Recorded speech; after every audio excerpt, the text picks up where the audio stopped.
every company, every industry, every country.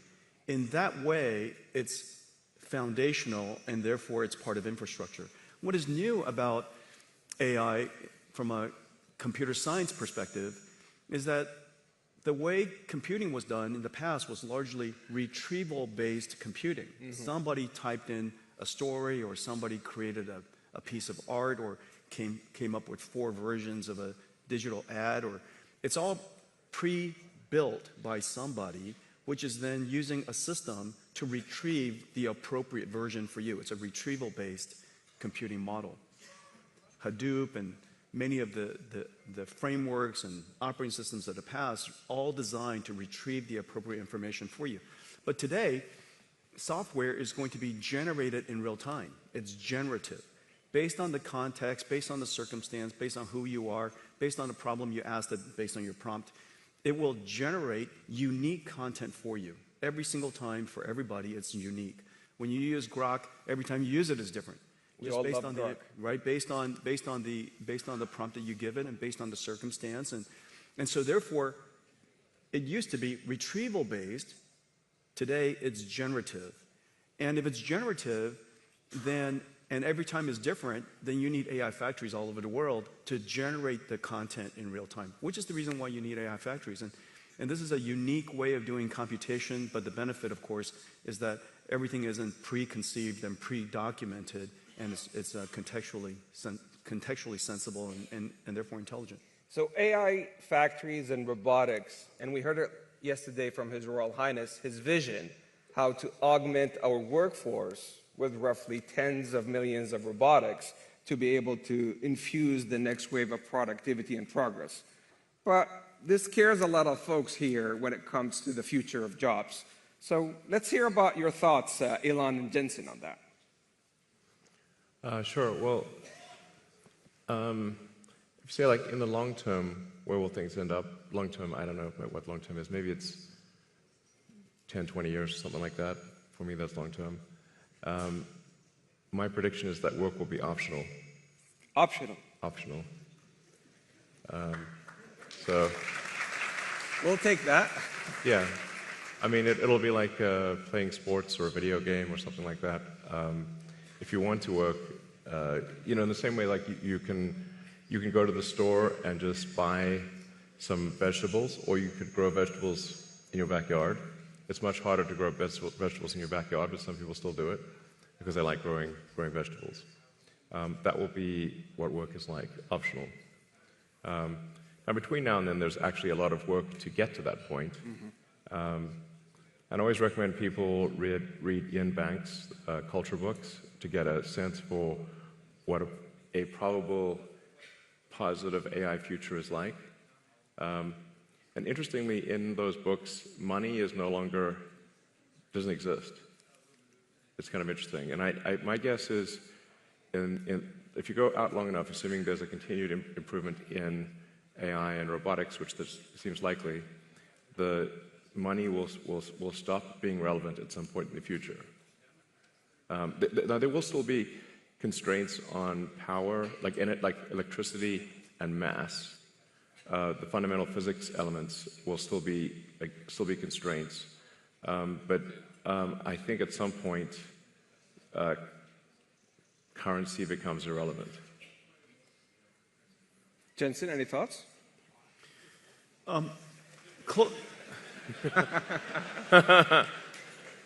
the way, the NVIDIA earnings call is later today. And by the way, since currency is relevant. Cheers. Elon just wants to share with you some breaking news.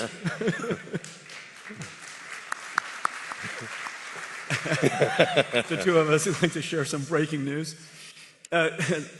Let's see. I would say there's different horizons you could look at. Everybody's jobs will be different. I think that's for sure. How the students learn will be different. How people do their work will be different, obviously, because a lot of the things that we do mundanely or arduously or very difficultly are going to be done very simply. And so we're going to be more productive from that sense. One of the things that I will say is that for most people or a company, if your life becomes more productive, and if the things that you're doing with great difficulty become simpler, it is very likely, because you have so many ideas, you'll have more time to go pursue things. It is my guess that Elon will be busier as a result of AI. I'm going to be busier as a result of AI. And the reason for that is because we have so many ideas we want to pursue, so many things that we still have in our backlog inside our company that we can go pursue. If we were more productive, we can get to those things faster. And so in the near term, I would say that there's every evidence that we will be more productive and yet still be busier because we have so many ideas. One thing that I will say, give you some evidence, is that, and I was just telling Elon about this earlier, radiology, for example, has largely been converted to AI-driven radiology, and there's some really great companies doing that. And the surprising thing is the prediction that all radiologists would be the first jobs to go was exactly the opposite. The trend shows that there are more radiologists being hired now as a result of AI. And the reason for that, if you take a step back, it's because the goal of a radiologist is not to study the images. The goal of a radiologist is to diagnose a disease. Now the studying of the images became so productive, they could study more images, study more modalities, spend more time with the patients. And as a result, they were actually accepting more patients. We're doing more radiology all around the world. We're doing a better job with diagnosing disease. And so that's kind of the near-term outcome of AI and productivity. And we'll see what happens long-term. You know, when currency doesn't matter anymore, just, you know, let me know right before. You'll see it coming. You'll see it coming. We text often, so just yeah, we do. Yeah, just text it out. Well, yeah, let me know. I kind of agree with both of you, because if you look at every technological trend, every general purpose technology has been net new positive for the globe, for humanity, and so forth. And let me share with you two case studies. And Your Excellency, I think it's precisely the reason for that is because all the great ideas from innovators like Elon, that you have so many good ideas that and AI, Jensen as well. Yeah, well, you know, Indeed. thank you. So let me share with you two stories from two Saudi innovators in collaboration with a lot of the great work that NVIDIA does, that Grok does. One is Professor Omar Yagi. All right. Let me say that again. One is Professor Omar Yagi, who is... I might need to move the mic. All right. Here, come on, we'll share this one. All right. So now, Get closer. let's try this one more time. So one of them is Professor Omar Yagi, who's the first American Saudi to win a Nobel Prize in creating new chemistry. And the way he has done that, he has leveraged your AI accelerators and models like Grok to be able to create new chemistry when it comes to metal organic frameworks. Those are metal ions that are positively charged with organic linkers to be able to effectively create a sponge with 0.33 nanometers pores to capture water from air and also to capture carbon dioxide. The second story has also to do with AI accelerated by NVIDIA and with models like Grok, which is nanopalm, which is effectively creating a nanorobot 500 nanometers by 1,000 nanometers to be able to do gene editing, leveraging the CRISPR technology to take out sickle cell disease. Now, in both these instances, they originated 20 years ago in research, but AI was able to really accelerate the outcomes and the outputs such that we can move into new value pools. So I think with every technological trend, humanity is going to always manage to shift to new value pools when it comes to workforce and productivity. But we have some great announcements to talk about here today. Let's begin with you, Elon, the things that we're doing with XAI. Yeah, we're excited to announce that we're doing a 500 megawatt. I mean, yeah, 500. Sorry. 500 megawatt. 500 megawatt. Yeah. We're doing 500. We're doing 500 megawatts. Sorry. Not This. quite, yeah. Yeah. No, the 500 gigawatt one will have to wait. I That'll be $8 bazillion trillion. Stop that.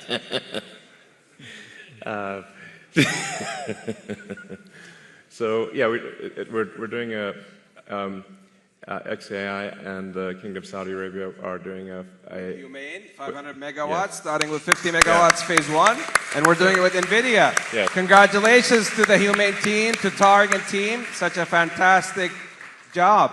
Jensen, I think we're also doing some great announcements this week. We are? Yeah. Well, we're announcing all kinds of things. Our partnership with Humane is going incredibly well. First of all, we worked together to get this company started and off the ground, and just got an incredible customer with Elon. Could you imagine a startup company, approximately $0 billion in revenues, now going to build a data center for Elon? 500 megawatts is gigantic. This company is off the charts right away. In addition to that, we're working AWS, as you know, is also coming. Congratulations to the Humane team with AWS, starting with 100 megawatts with a gigawatt ambition and counting. So AWS is also coming to Humane. We're working with Humane on Omniverse digital twins. As you know, that AI is not just, just agentic AI and chatbots and cognitive AI is incredibly important to the world. But AI applies to everything, chemicals and proteins and genes and physics and fluid dynamics and particles and, of course, robotics and activation. And we created this world called Omniverse where robots can learn how to be good robots. And it's physically based, it obeys the laws of physics. And so robots can learn in these environments. And we're working with Humane to apply Omniverse to all kinds of digital factories and robotics and warehouses and things like that. And so that's another. We're also working in Saudi Arabia to build supercomputers to simulate quantum computers and using our computers to be the controller and the error correction, quantum error correction, requires an enormous amount of computation. And so we're doing a lot of great work there too. So a big partnership with Humane. They're off the charts, off the ground and off the charts at the same time. This is how we walk the talk in the Kingdom of Saudi Arabia in partnership with the US.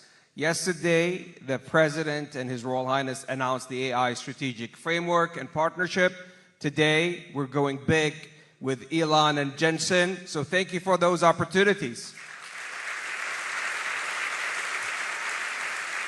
Now, they told me I have time for two last questions. So last night at the dinner, I got a number of questions because it seems that the schedule leaked. And everybody was giving me hints about the last two questions I'm going to do. So the first one was for you, Elon. And there's a big one for you, Jensen. So prepare for that one. AI in space, is that possible? Yes. If civilization continues, which it probably will, then AI in space is inevitable.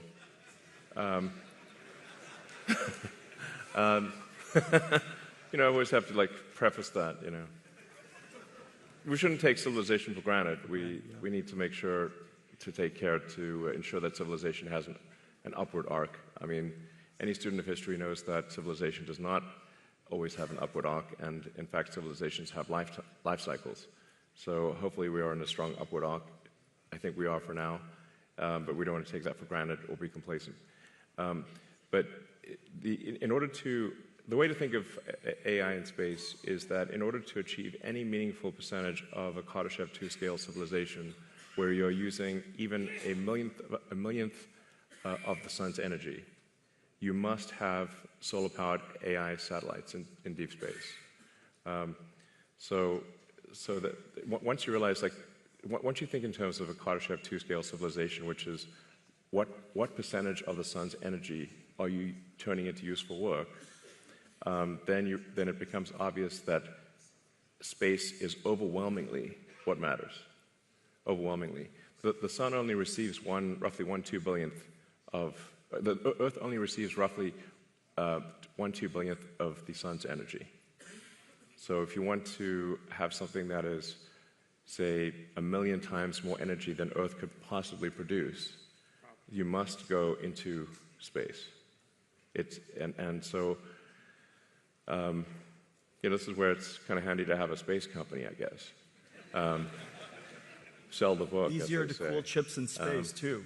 Yes. Easier to cool chips in space. Yeah. Yes, there's definitely no water in space, so you're going to have to do something that doesn't involve water. Just hang out. Well, you just got to radiate. That's right.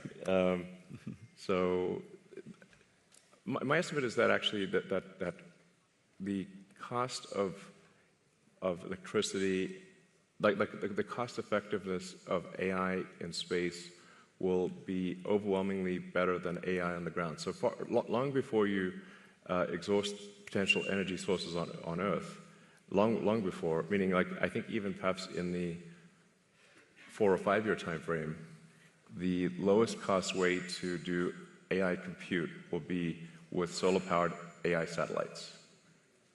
So I'd say not more than 5 years from now. Wow. And just look at the supercomputers we're building together. Let's say each one of the racks is 2 tons. Out of that 2 tons, 1.95 of it is probably for cooling. Right. Oh, yeah. Just imagine how tiny that little supercomputer is, right? Each one of these GB300 racks will just be a little tiny thing. And just electricity generation is already becoming a challenge. So if you start doing any kind of scaling for both electricity generation and cooling, you realize, okay, space is incredibly compelling. So, like, let's say you wanted to do, I don't know, 200 or 300 gigawatts per year of AI compute. Yeah. It's very difficult to do that on Earth. The U.S. average electricity usage, last time I checked, was around 460 gigawatts per year average usage. So something like, say, if you're doing 300 gigawatts a year, that would be like 2/3 of U.S. electricity production per year. Yeah. There's no way you're building power plants at that level. And then if you take it up to, say, 1 terawatt per year, impossible. Yeah. Like you have to do that in space. There just is no way to do 1 terawatt per year on Earth. And in space, you've got continuous solar. You've got you actually don't need batteries because it's always sunny in space. That's right, exactly. And the solar panels actually become cheaper because you don't need glass or framing, and the cooling is just radiative. So that's why I think that's the dream. Yes, that's the dream. So Jensen, everybody last night was asking me, and I'm mindful it's earnings call for you today. So I'm going to say this delicately. Everybody has been asking me to ask you, are we going to have an AI bubble? That's the last question. All right, no. All right, let me just tell you what we see. Okay, so I think it's really important when you look at what's happening around the world and go back to first principles of what's happening in computer science and computing. There are 3 things that's happening. The first thing is that we all know that Moore's law has run its course, and the amount of demand for computing versus the amount of computation we can get out of general purpose computing is really challenging. And so the world's been moving to accelerated computing for some time. We've been pushing this now for over 20 years. Let me give you one statistic. I was just at supercomputing. 6 years ago, CPUs were 90% of the world's supercomputers, top 500 supercomputers. 6 years ago. This year, less than 15%.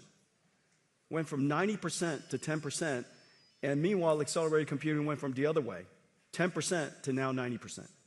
Okay, so you're seeing that inflection point, the transition in high-performance computing from general-purpose computing to accelerated computing. Well, one of the most intensive computation things that the world does in cloud is data processing. Several $100 billion of computation is done on just raw data processing. It has nothing to do with AI. Just SQL processing, data frames, everybody's names, address, their sex, their age, where they live, how much money they make. All of that sits into a data frame, and that data frame drives the world today, whether it's in banking or whether it's in credit cards or, of course, e-commerce and everything from ad recommendation. And everything is driven off of that data frame. That data frame costs hundreds of billions of dollars to go compute. And so that's the number one thing, end of Moore's law. The second thing is generative AI. the most important application of the last 15 years is called REXs, recommender systems. How do we know what information to recommend to us in a social feed? How do you know what ad to recommend to somebody, what book to recommend, what movie to recommend? The internet is so gigantic, without a recommender system, that little tiny phone of us will have no chance of ever seeing the right information. That REXs is the engine of the internet today. That's going generative AI. It used to be running on CPUs, now it runs on GPUs. Which then says the third thing, if you just look at those two applications, many of the internet companies can build an enormous number of GPU supercomputers just doing that. Of course, then it creates the third opportunity on top of it, which is agentic AI. This is Grok, and this is OpenAI, this is Anthropic, this is Gemini. Agentic AI sits on top of that. But don't forget to think about what is happening underneath what everybody sees as AI today. There's a whole movement of computing, from general purpose computing to accelerated computing. And that, if you take that into consideration, you'll come to the conclusion that, in fact, what is left over to fuel that revolutionary agentic AI is not only substantially less than you thought, and all of it justified. Well, I was just informed by the team that my boss and your bosses is going to talk next, the Honorable President and His Royal Highness the Crown Prince, and hence we ran out of time. But in essence, this is so much love for you, Elon and Jensen. But this, in essence, is a 92 alliance that shifted from energy to digital to the intelligence age, powered by pioneers such as Elon and Jensen, to serve humanity and create on a net new basis new economies, new jobs, and a better future for humanity, powered by the Kingdom of Saudi Arabia and the United States. Thank you for a lifetime partnership and friendship. Thank you, Elon. Thank you, Jensen. Thank you. You. All right.